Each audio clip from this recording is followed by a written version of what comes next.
हाँ बाबा ठीक है जनाब यहाँ से शुरू है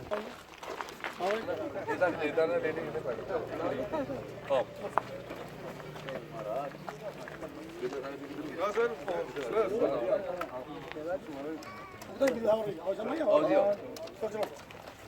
सारे लाइन जाओ और कैंची और दो घंटे का खाना बताओ बदल जाओ आप बाबा इधर आओ अब ठीक है इधर आओ हाँ देखा आपको काम लगाएंगे पानी पी लो आपका वाटर वाला ये दे दो पानी पापा इधर आओ इधर आ जाओ ये पकड़ो कैंची है क्या नाम है स्कूल का स्प्रिंग डेल यार मेरे बच्चे भी उधर पढ़ते हैं हाँ अच्छी बात है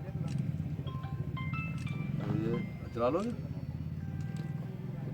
करो चे करो छापा जय श्री राम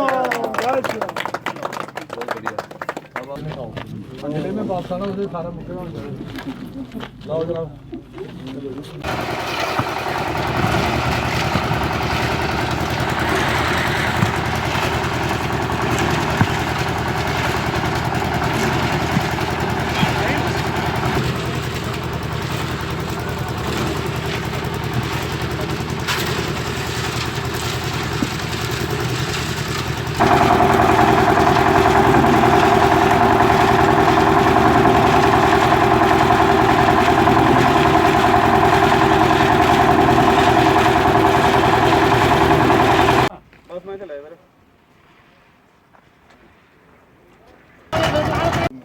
यार एक अच्छा काम कराना है चाचू को पकड़ लेना अच्छा कराना काम कोई ठीक है ना मैं देख रहा हूँ क्वालिटी बड़ी कॉम्प्रोमाइज करते हैं लोग पैसा बड़ी 2 साल के बाद इन बेचारों को मिला है ठीक है ना बताइए इतनी ठीक है ये कम है ठीक है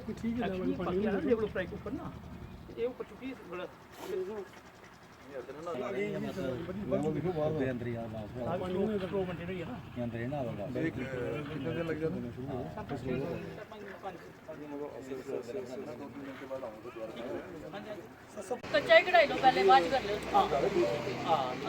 लो कच्चा हो जाए ना कम से कम निकलिए चलना पानी निकलती जगह ते बन जानी ना लोड हर बाड़ में दस के उद्घाटन किया ना 20 की चमोत्रा ऑनवर्ड से क्योंकि पानी इकट्ठा तो बीमारी का घर बनना ही बनना चमोत्रा ऑनवर्ड से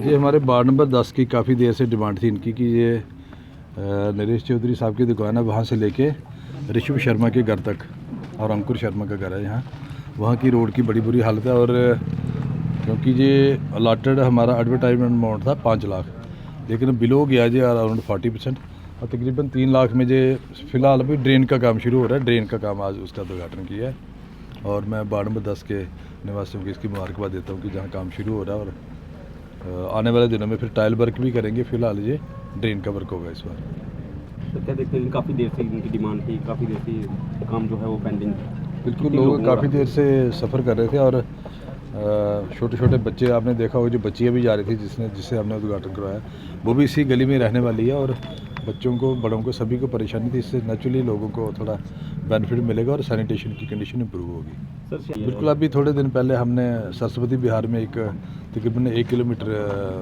लेन्स और बाई लेन्स बनाई हैं वहाँ सरस्वती बिहार में जहाँ डॉक्टर महिंद्रा लाल जी के महल्ले में वहाँ भी काफ़ी बुरी हालत थी और पटेल नगर में इवन पुराने हमारे बाज़ार में और जो हमारे स्टेडियम के पिछला महल्ला है वहाँ भी काफ़ी प्रॉब्लम्स है गलियों की मैंने खुद देखी हैं और सिलसिलेवार तरीके से उनको भी बनाने की कोशिश करी देखिए इसमें मेरी इनसे बात हुई थी क्योंकि इनका पहले प्रोविज़न हुआ करता था खड्डे भरने के लिए इन्होंने अलग पैसे रखे हुआ करते थे इस बार क्या हुआ कि कोई खड्डों के लिए अलग कोई स्कीम नहीं रखी है उस वजह से जो खड्डे हैं उनको भर पाने में मुश्किल आ रही है और मेरी चीफ इंजीनियर साहब से भी 7-8 दिन पहले बात हुई थी उन्होंने कहा था कि अब सभी एमएलए से वो ले रहे हैं कि जहाँ जहाँ खड्डे जिस टाउन में हैं उनका एक कंबाइंड स्टेटमेंट बना के वो गवर्नमेंट को पेश करेंगे कि खड्डों के लिए कोई अलग पैसा दिया जाए तो मुझे लगता है कि सारे एमएलए जब दे देंगे उसके बाद गवर्नमेंट के पास जाएगा ये प्रपोजल और फिर वहाँ हम साइटेड में परस्यू करेंगे तभी पैसा आ पाएगा और उसका कर पाएंगे थोड़ी सी मुश्किल तो रहेगी उसकी अभी क्योंकि इमीडिएट अभी पैसा नहीं है इनके पास मैं रात को 2-3 दिन पीछे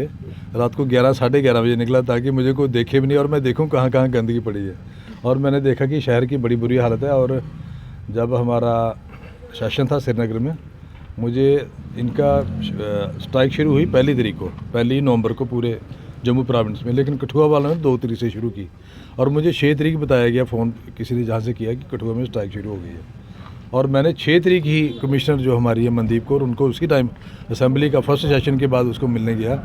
I was the first MLA कि मैंने इनको कहा कि ये क्या मसला है, क्या हो रहा है जी, 6 दिन हो गए हैं। और मैडम ने CEO को उसी टाइम फ़ोन किया, कठुआ वाले को उधमपुर में फ़ोन किया, जम्मू म्यूनसिपल कमिश्नर को फ़ोन किया। ये गवर्नमेंट के नॉलेज में नहीं था कि नीचे स्ट्राइक है। तो मैडम कहने लगी, उनको डांटा भी कि ये आपने बताना चाहिए, क्योंकि मीडिया में शुरू में तो आए नहीं है। अभी उनके नॉलेज में है और 2-3 राउंड इनकी बात हो चुकी है। और मैं मानता हूँ कि इनके जो मसले हैं बड़े जेन्युइन मसले हैं, कोई आसमान नहीं मांग रहे ये बेचारे लोग। ये कह रहे हैं कि जो 20-20, 15-15 साल से कच्चे डेली बेजर काम कर रहे हैं, अगर गवर्नमेंट ने कश्मीर वैली में पक्के कर दिए, जम्मू में परेशानी क्या है? कश्मीर वाला कोई स्ट्राइक नहीं कर रहा, सिर्फ जम्मू रीजन के लोग स्ट्राइक कर रहे हैं। दैट मीन्स हमारे लोग ही सफ़र हैं। और गवर्नमेंट को एक ऐसी पॉलिसी बनानी पड़ेगी कि इनको सिलसिलेवार तरीके से परमानेंट भी करें। और जो लोग जो खाली पोस्टें हैं, अभी कठुआ में 64 पोस्टें खाली हैं, ये 46 पोस्टें खाली हैं।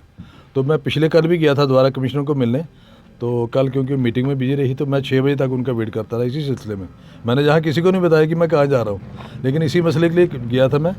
तो 6, सवा 6 तक उनका वेट किया, वो मीटिंगों में बिजी रहे, नहीं मिल पाया उनसे। तो मैं टेलीफोनिकली भी आज मैं कोशिश करूँ उनसे बात करने की। और मेरी भी यही गवर्नमेंट से आपके माध्यम से ये रिक्वेस्ट है कि टाइमली इनकी मसले हल किए जाए। अभी काफ़ी देर हो गई है और ये बीमारी सर्दियाँ इसलिए हम बचे हैं, अगर गर्मियाँ होती अभी तक पता नहीं कितने लोग मर जाने थे महामारी से। तो गवर्नमेंट को भी इस पर संज्ञान लेना चाहिए इमीडिएटली। और हम सभी MLA का भी यही प्रयास है कि ये मसला हल हो सभी का। इनका जो डेली वेजेस इनका परमानेंट के लिए कह रहे हैं, दूसरा कह रहे हैं कि हमें सेफ्टी के किट मिलने चाहिए काम करने के लिए, वो भी ठीक है। ऐसा काम ये कर रहे हैं, समाज को कोई भी वर्ग, मैं कहता हूँ मुझे कोई 20,000 रुपये देगी एक दिन के लिए कि मैं नहीं करूँगा। तो लिहाजा अगर इतना वो वाइटल काम कर रहे हैं तो हम सभी को उनके मदद के लिए आगे आना चाहिए, respective of any party affiliation.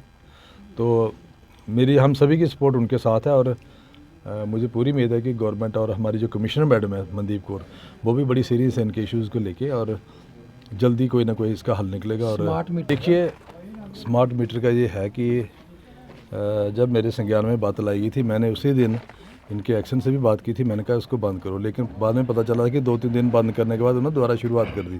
तो कहने लगे नहीं जी हमने बंद नहीं किया, स्लो कर दिया प्रोसेस। फिर मैंने MD हैं जो मिस्टर जासीन, उनसे बात की थी। मैंने कहा इमीडिएटली बंद करो, अगर करने हैं तो बाकी टाउन में भी शुरू करो, कठुआ में क्यों करना है? तो उन्होंने कहा था कि हमें फ़िलहाल बंद कर दिया कठुआ। लेकिन गवर्नमेंट की अगर थ्रस्ट है हर जगह मीटर लगाने का, क्योंकि सेंट्रल गवर्नमेंट ने कहा कि पावर रिफॉर्म जब तक आप नहीं लाओगे इनको फर्दर फंडिंग नहीं होगी PDD में। ये उन्होंने कंडीशन रखी है कि फर्दर फंडिंग तभी होगी स्टेट में कि जब आप पावर रिफॉर्म में ये भी है कि स्मार्ट मीटर भी है। जो टैरिफ है हमारा बिजली का जो किराया है सबसे कम है इंडिया में, जितने की अगर पर यूनिट मेरे ख्याल में 4 या 5 रुपये पर यूनिट ले रहे हैं और कंज्यूमर से 2 या 3 रुपये ले रहे हैं गवर्नमेंट।